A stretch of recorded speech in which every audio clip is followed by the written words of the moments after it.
So 1 crore வந்து எல்லாருக்குமே ஒரு பெரிய பணம் தான். ஆனால் அந்த 1 crore ஏன் பத்தாது, அதுக்கான காரணங்கள் என்ன? ஸோ அதனால முதல்ல நீங்கள் டார்கெட் அமௌண்ட்டை வச்சு ரிட்டையர்மெண்ட்டை பிளான் பண்ணக்கூடாது. அப்போ எது வந்து ஒரு காலத்தில் ஒரு பெரிய பணமாக இருந்ததோ அது இன்னைக்கு வந்து நம்மளுடைய மாச செலவாக மாறிடும். இன்னைக்கு கரண்ட்டாக நம்ம கண்ணு முன்னாடி பார்த்துட்டு இருக்கோம். லாஸ்ட் ஒரு 3 மாசத்துலயே எல்லா விலையும் வந்து பார்த்தீங்கன்னா மினிமம் 10% 20% ஏறி இருக்கு. 1 கோடி ரூபாய் பெரிய பணம் தான் இன்னைக்கு. ஆனால் 20 வருஷம் கழிச்சு அது ஒரு பெரிய பணமாக இருக்காது.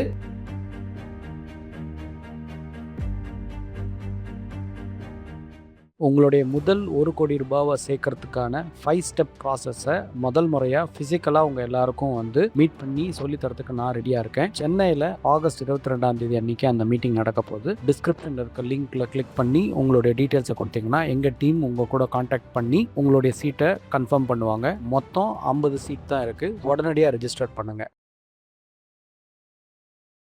எங்கே பார்த்தாலும் 1 கோடி ரூபாய் சேர்த்துருங்க, நீங்கள் நல்லா ரிட்டையர் ஆகலாம் அப்படின்ற நிறைய வீடியோஸ் நீங்கள் பார்த்துருக்கலாம். ஆனால் 1 கோடி ரூபாய் சேர்க்கறதுனால உங்களுடைய ரிட்டையர்மெண்ட் நல்லபடியாக இருக்குமா அப்படின்ற கேள்வி தான் ரொம்ப முக்கியமான கேள்வி. ஸோ 1 crore வந்து எல்லாருக்குமே ஒரு பெரிய பணம் தான். ஆனால் அந்த 1 crore ஏன் பத்தாது, அதுக்கான காரணங்கள் என்ன அப்படின்றத பற்றி தான் நம்ம இந்த வீடியோவில் பார்க்க போகிறோம். நான் உங்கள் Sundar, mutual fund distributor. So எல்லாருக்குமே இந்த 1 crore அப்படின்றது வந்து எப்போவுமே ஒரு ஆம்பிஷன் மாதிரி. ஏன்னா நிறைய பேருக்கு 1 crore வந்து ஒரு பெரிய தொகை. அதை நம்ம சேர்க்கறது எவ்வளோ கஷ்டம், எவ்வளோ நாட்கள் ஆகும் அப்படின்றதெல்லாம் நிறைய வீடியோவில் கால்குலேஷனோட பார்த்துருக்கோம். நீங்கள் ஒரு 4000 ரூபாய் மாதம் இன்வெஸ்ட்மெண்ட் பண்ணீங்கன்னா நீங்கள் 1 கோடி ரூபாவை அடையிறதுக்கு கிட்டத்தட்ட 28 30 வருஷம் ஆகும். ஸோ அப்போ 28 30 வருஷம் நான் தொடர்ந்து ஒரு இன்வெஸ்ட்மெண்ட்டை பண்ணால் தான் என்னால் 1 கோடியே சேர்க்க முடியும். அண்ட் நம்ம வாழ்க்கையில் நம்ம மொத்தமாகவே ஒர்க் பண்ண போகிற காலம் வந்து 25 30 வருஷம் தான். அப்போ நான் 30 வருஷம் சேர்த்த பணம் எனக்கு பத்தாது அப்படின்னா கண்டிப்பாக எல்லாருக்குமே வந்து ஒரு ஹார்ட் பிரேக்கிங்காக தான் இருக்கும். பட் ஆனால் அதுதான் ரொம்ப முக்கியமான உண்மை. ஏன் இந்த 1 கோடி ரூபாய் பத்தாது அப்படின்னு பார்த்தீங்கன்னா, எப்பவுமே நீங்க ரிட்டையர்மெண்ட்டை பொறுத்த வரைக்கும் டார்கெட் அமௌண்ட் என்னன்றதை விட எனக்கு மாச வருமானம் எவ்வளவு வரணும் அப்படின்ற பாயிண்ட்ல இருந்து தான் நீங்க வந்து டிசிஷன் எடுக்கணும். இப்போ நீங்க 1 கோடி ரூபாய் சேர்க்கிறீங்க அப்படின்னா அதுல இருந்து ஒரு 6% வட்டி அப்படின்னு நீங்க எடுத்தீங்கன்னா கூட வருஷத்துக்கு 6 லட்சம் ரூபாய்னா மாசம் 50,000 ரூபாய் வரைக்கும் இன்கம் வரும். இன்னைக்கு 50,000 ரூபாய்ன்ற இன்கம் வந்து ஓரளவுக்கு டீசெண்டா இருக்கலாம். ஆனா அதுவே வந்து நிறைய மிடில் கிளாஸ்க்கு பத்தாது. என்னுடைய செலவுகள் சாதாரணமா பார்க்கும்போது, ஏன்னா நாங்கள் நிறைய இன்வெஸ்டர்ஸ் கூட மீட் பண்ணும்போது அவங்களுடைய மந்த்லி எக்ஸ்பென்ஸ் இன்னைக்கே 75,000 1 லட்சமாவோ இல்லை சம்டைம்ஸ் அதை விட ஜாஸ்தியாக இருக்கிற இன்வெஸ்டர்ஸ் தான் நிறைய பேர். அப்போ இன்னைக்கே வந்து ஒரு மிடில் கிளாஸ்க்கு ஒரு 50,000 ரூபாய் பத்தாது அப்படின்னா ஒரு 15 வருஷம் 20 வருஷம் கழிச்சு ரிட்டையர் ஆகிறவங்களுக்கு எப்படி அந்த 50,000 மாசம் பத்தும்? ஸோ அதனால முதல்ல நீங்க டார்கெட் அமௌண்ட்டை வச்சு ரிட்டையர்மெண்ட்டை பிளான் பண்ணக்கூடாது. 20 வருஷம் கழிச்சு எனக்கு எவ்வளோ தேவைப்படும், அந்த தேவையை இந்த கார்பஸ்னால தாக்கு பிடிக்க முடியுமா அப்படின்ற பாயிண்ட் ஆஃப் வியூல இருந்து தான் வந்து நீங்க யோசிக்கணும். அதை விட ரொம்ப முக்கியமா 60 வயசுல நீங்க ரிட்டையர் ஆகலாம், ஆனா உங்களுடைய இன்ஃப்ளேஷன் வந்து ரிட்டையர் ஆக போறது இல்லை. ஸோ நம்ம நிறைய வீடியோல திரும்ப சொல்றது வந்து இன்ஃப்ளேஷன் தான் நம்மளுடைய பெரிய சேலஞ்ச். ஆனா இது வந்து எப்படின்னா திடீர்னு வந்து பூதமா நிக்காது. இது வந்து ஒரு சைலண்ட் கில்லர் மாதிரி. வருஷம் 6% 7% அது பாட்டு ஏறிட்டே இருக்கும். நம்ம கவனிப்போம், ஆனா அது வந்து பெரிய பாதிப்பை ஏற்படுத்தாது. ஆனா இது வந்து ஸ்லோ அண்ட் ஸ்டெடியா ஒரு 10 வருஷம் 20 வருஷம் 30 வருஷம்னு பார்க்கும்போது அது ஒரு பெரிய தொகையா மாறிடும். ஸோ இன்னியோட செலவு 50,000 ரூபாய் அப்படின்னா ஜென்ரலா இன்ஃப்ளேஷன் வந்து 10 வருஷத்துக்கு ஒரு வாட்டி டபுள் ஆகும். 7% ஆவரேஜ் வச்சிங்க அப்படின்னா. ஸோ இன்னைக்கு 50,000 ரூபான்றது 10 வருஷம் கழிச்சு 1 லட்சம் ரூபாவா இருக்கும், 20 வருஷம் கழிச்சு 2 லட்சம் ரூபாவா இருக்கும், 30 வருஷம் கழிச்சு 4 லட்சம் ரூபாவா இருக்கும். ஸோ இந்த நம்பரை யோசிக்கும் போது நம்மளால இது எப்படி சாத்தியம் அப்படின்றத நிறைய பேர் கேட்பாங்க. ஆனா இது கண்டிப்பா சாத்தியம். ஏன்னா நீங்க ஒரு 30 வருஷத்துக்கு முன்னாடி ஒரு 95 96ல வந்து நீங்க 1 லட்சம் ரூபாய் பணம் வச்சிருந்தீங்கன்னாலே நீங்க வந்து ஒரு பெரிய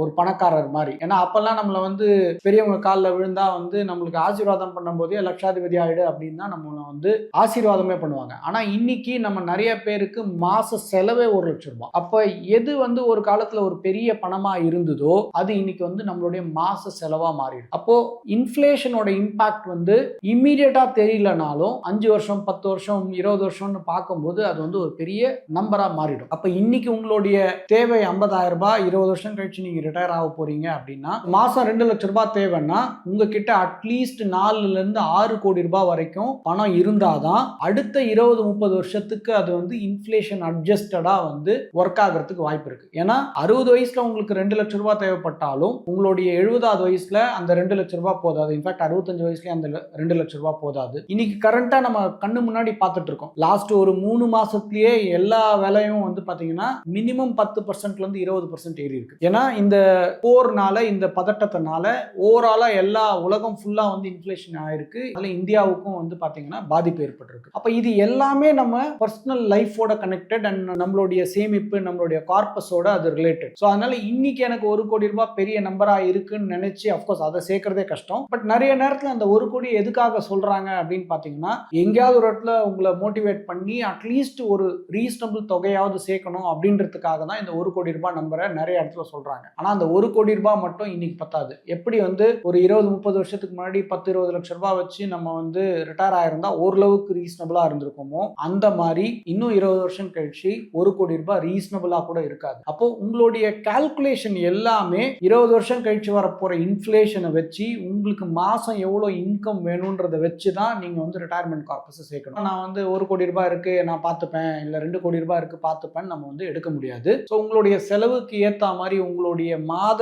வருமானத்துக்கு ஏத்தா மாதிரி நீங்க ரிட்டையர்மெண்ட் கார்பஸ் பண்ணணும். ஸோ அதனால 1 கோடி ரூபாய் பெரிய பணம் தான் இன்னைக்கு. ஆனா 20 வருஷம் கழிச்சு அது ஒரு பெரிய பணமா இருக்காது. உங்களுடைய ரிட்டையர்மெண்ட் வாழ்க்கை நல்லபடியா இருக்கணும் அப்படின்னா கண்டிப்பா இந்த கால்குலேஷன்லாம் நம்ம ரொம்ப சீரியஸா எடுத்துக்கிட்டு நம்ம இன்வெஸ்ட்மெண்ட் பண்ணணும். இன்வெஸ்ட்மெண்ட் பண்ணாதான் அன்னியோட தேவைக்கு நம்ம தயாராக முடியும். ஸோ நீங்களும் உங்களுடைய ரிட்டையர்மெண்ட்டை பிளான் பண்ணணும். உங்களுடைய ரிட்டையர்மெண்ட்டுக்கு ஆக்சுவலாக எவ்வளோ தொகை சேர்க்க வேண்டியிருக்கும் அப்படின்ற விஷயத்தெல்லாம் தெரிஞ்சுக்கிறதுக்காக நான் உங்களுக்காக ஒரு எக்ஸல் ஷீட்டை கொடுக்க போகிறேன். அதில் நீங்கள் உங்களுடைய ஏஜ், உங்களுடைய ரிட்டையர்மெண்ட் ஏஜ் என்ன அப்ராக்சிமேட்டா, இப்போ மாதம் எவ்வளோ செலவு பண்ணுறீங்க அப்படின்ற முக்கியமான விஷயத்தை நீங்கள் கீன் பண்ணாலே உங்களுடைய ரிட்டையர்மெண்ட் கார்பஸ் என்னன்னு தெரியும். அந்த ரிட்டையர்மெண்ட் கார்பஸ் என்னன்னு தெரிஞ்சு அதுக்கேற்ற மாதிரி நான் எவ்வளோ இன்வெஸ்ட் பண்ணணுன்ற விஷயத்தையும் அந்த எக்ஸல் சொல்லிடும். கண்டிப்பாக அது உங்களுக்கு யூஸ்ஃபுல்லாக இருக்கும். ஏன்னா ரிட்டையர்மெண்ட்ன்றது நம்மளுடைய ரொம்ப முக்கியமான கோல். அதுக்கு நீங்க தயாராகுங்க. உங்களுக்கு ரிட்டையர்மெண்ட் சார்ந்து வேற ஏதாவது சந்தேகங்கள் இருந்தாலோ இல்ல ரிட்டையர்மெண்ட் பிளானிங் எப்படி பண்ணணும்ன்ற கேள்விகள் இருந்தாலும் நம்ம டிஸ்கிரிப்ஷன்ல இருக்க லிங்க்ல உங்க டீடைல்ஸை கொடுத்து உங்களோட இன்வெஸ்ட்மெண்ட் ஜர்னியை எங்களோட தொடங்கலாம். தொடர்ந்து நம்ம சேனல்ல நிறைய விஷயத்த பேசிட்டே இருக்கோம். பர்சனல் ஃபினான்ஸ் சார்ந்து நிறைய விஷயங்களை சொல்லிட்டு இருக்கோம். Follow simply Sundar, investment made simple.